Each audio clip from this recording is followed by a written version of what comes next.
Okay, so let's go ahead and continue from where we left off. So we're on example 11, part B.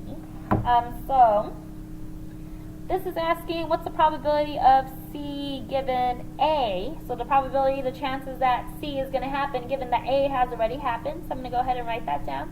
Now let me just use that same formula. So the probability of A given C, that's equal to the probability of A, oops, I wrote that wrong, C given A this time, C given A. So the probability of C and A occurring, right, so I can still write like that, the probability of A intersects C, over, now this time A is on the denominator, so that's what's going to need to go on the bottom, so the probability of A. Now let me have those pieces, put them together, so I have 22.22 over the probability of A, and that's 0.45. Now that's equal to, so when we punch that into the calculator, we're going to get 0.4889. Now the question is, are the probability of C and A independent? That's a quick thing to look. So let's just look at that second probability we found. So the probability of C given A, that's supposed to be 0.4889. Now if they were independent, okay, so I'll write this down. If they were independent, then the probability of C given A is going to equal the probability of C. So the probability of C given A, we found that to be 0.4889, and then let's go back to the original problem. Probability of C, that's 0.39. These are obviously not equal to each other, right? This is what needs to happen. So if they were, they would be equal, they're not, and so we would say no. These are not independent. Now, are they disjoint? So if they are disjoint, meaning they're mutually exclusive, then there should not be any overlap. So the probability of A and C occurring, A intersect, should be 0, right, if they were disjoint. But it's not, it's 22%, and so at that point you will answer no. These are not disjoint, okay, because 22% doesn't equal 0%. Okay. So, with this new information, let's actually take a look at some problems with context. Alright, so we're going to put everything together. So we have 4 more examples to look at. This first one, right, what we have here, we have a two-way table, also known as a contingency table. Do you guys remember, right, you use a two-way table to be able to display categorical variables. And so I do have categorical variables. I have type of pet and I have the grade level. Okay, so 2 categorical variables. Here is my two-way table or my contingency table. Okay, now this is actually really easy to use, right? So it just depends on what the question is asking. So if I read it, if someone is a sophomore, what's the chances they like dogs the most, right? So what's the probability? So in other words, what's the probability that they like dogs better given that we're only looking at sophomores, right? And so this is when I am looking carefully at the table. So only looking at sophomores, the total number of sophomores is 43, and the number of sophomores that like dogs, 18. Okay, so we have 18 out of 43. And then you can punch that into the calculator if you wanted to. Okay, let's look at the next one. Given that someone likes cats the most, so this time we're looking at people who like cats the most, what's the probability they are a junior? And so this time we're looking for this probability. So what's the chances they're a junior given they happen to like cats more? Right, so the number of people who like cats in total, 47. Out of those 47, how many of them are juniors? 13. And so this probability would be 13 out of 47, right? So this actually should look familiar to you if you remember when we were finding the conditional distributions, right? This is exactly what we were doing. We were doing conditional probability, right? So this is essentially the same thing. So we pick a freshman at random. What's the probability they like other the most? So some other type of pet. Right, so freshmen. So I'm only looking at freshmen now, and then they like others. So probability they like other, given I'm only looking at freshmen, right? And so freshmen, the number of freshmen, 34. So there's my denominator, and then the number of freshmen who chose other, right, that's going to be 12. So 12 over 34, and then you can punch that into your calculator. Okay, now I am going to go ahead and move on. Okay, so example 13. Alright, so here's our next problem.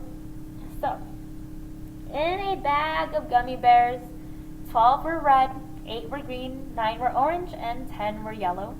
We're going to find the probability that we happen to eat a red bear, and then we want to eat a green bear. Okay, so now we have to be careful with this. So the probability that we first eat a red bear, so that has to happen first, and then, right, intersect, we're going to eat a green bear next.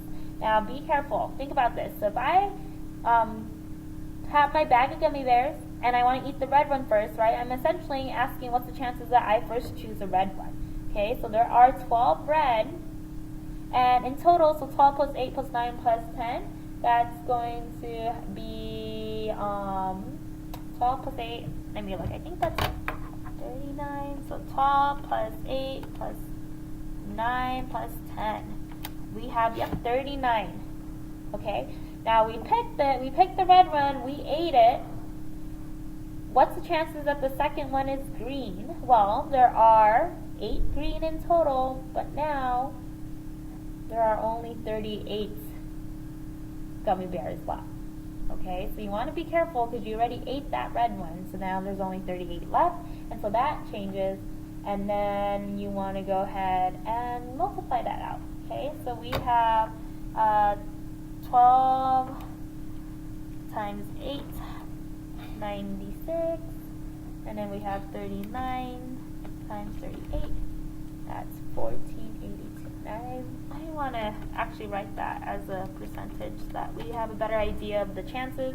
Oh, pretty small. So we have about 6.48%. Okay, so that's the 6.48% chance of me eating a red one and then eating a green one. Alright, the next one, we're going to eat a red bear and we're going to eat a green bear. Now here's where this gets a little bit more complicated, so we want to just be careful here. Okay, so I'm going to go ahead and write this down. So we want the probability that we eat a red and we happen to eat a green. Okay, now here's the thing that can happen with this. It never specified, like the problem before, it didn't specify which one we eat first and which one we eat second. And so we need to include those scenarios. So there's me eating red first and then me eating green second. Or there's my plus, I have to figure out the probability that I eat green and then I eat red. Okay, because both of these technically, right, I'm eating a red and a green bear, I'm just eating it in different orders, and now I have to account for those orders. Okay, so I'm going to include that. Okay, so the probability of red intersect green, I have that, right? We found that right here, so that's convenient. So I'm going to go ahead and just write that all over again. But what's the probability that I eat green and then red? So I have to calculate that. So green, there are, again, 8 green, so 8 over the 39. So if I ate that for the first, the chances that I get red, that's going to be 12 over 38. Now if you look, right, just think about this, basically the same thing, right? 12 times 8 on top, 39 times 38 on the bottom, and so this is just 0.0648 plus 0.0648. Okay, so let me go ahead and multiply that by 2, and so we have 12.96%. Now here's just some observation, right, because we're going to start establishing a pattern, not this week, but the following week, right? If you look, this is just double that one, and it kind of makes sense. Like this is saying I eat red, then I'm going to eat green. Right, in that specific order. This one's like, I want to just eat a red bear and a green bear. Nothing about the order, and so I have to include both of those, okay? The last question for this example, we want to eat 3 orange bears, right? So I want the probability that I eat an orange, and I eat an orange, and that I eat an orange, okay? So orange, so there are 9, so we have 9 out of the 39. That's for the first one, okay? And then if I ate 9, if there was 9 and I just ate one, there are 8 left, and we ate one, so there are 38 gummy bears left to choose from, right? So that's going to go down. And then we have 7 out of 37, okay? Now let us multiply these. So 9 times 8 times 7. So on top we have 504, and then on the bottom 39 times 38 times 37, and we have 54,834. Okay, I'm going to punch this in so that I can get a percentage and so that I have more of an understanding of what I'm looking at. Now, if we look, that's very small, right? That's approximately 0.009. That's less than a percent chance that I happen to eat 3 orange bears. Okay, let's move on. Example 14.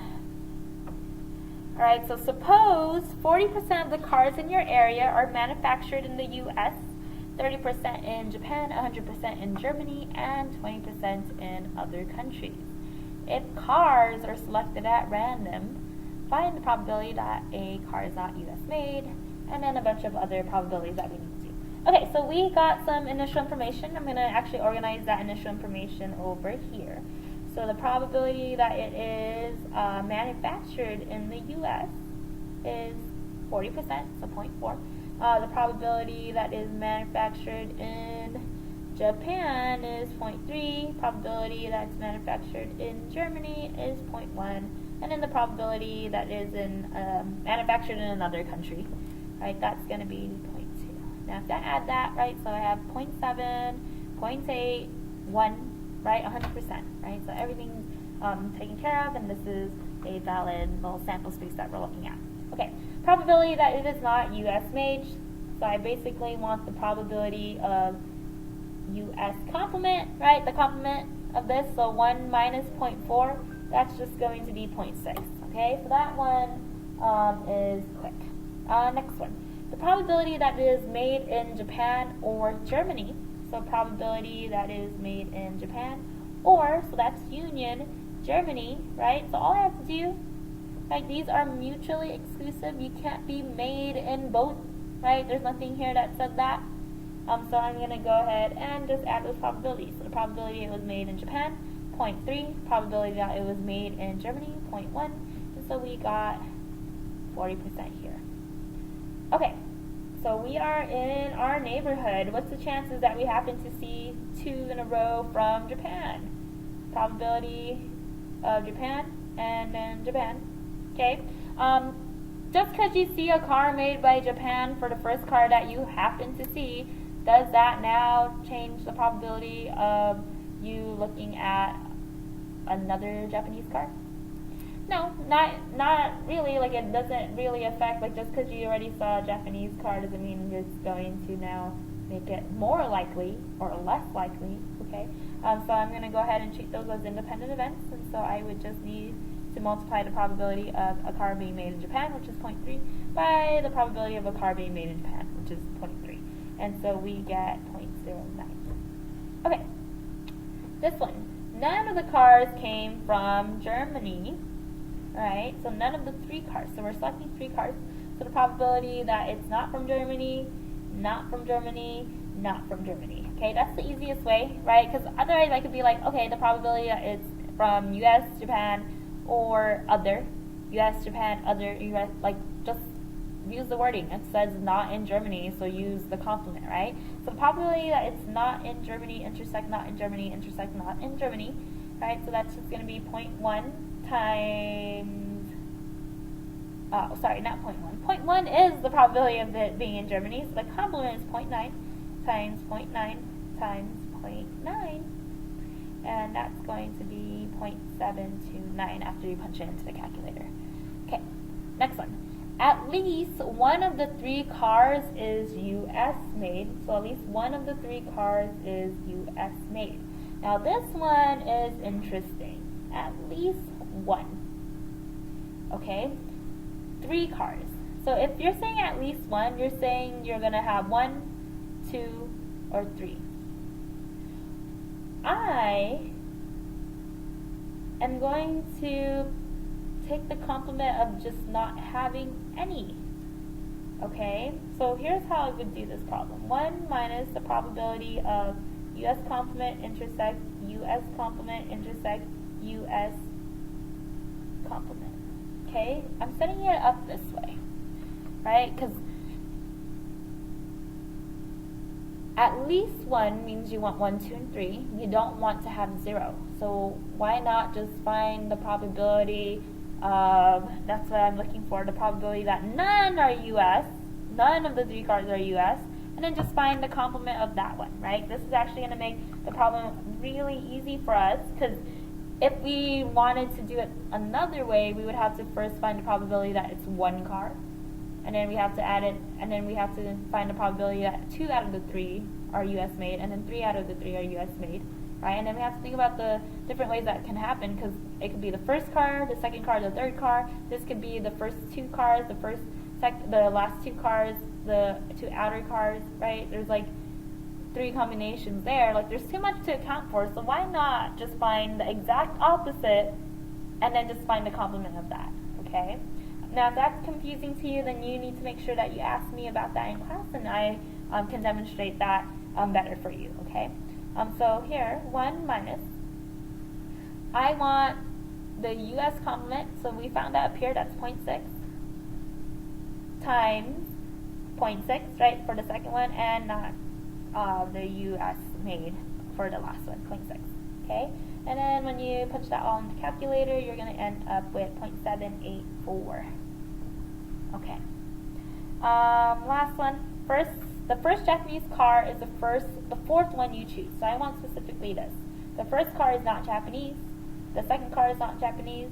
The third car is not Japanese. And then finally the 4th one should be Japanese.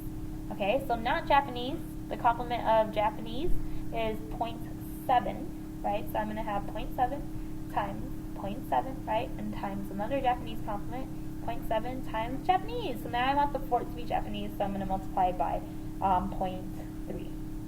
And then you punch that into the calculator and you get 10.29%. Okay. Our last example, example 15. Okay.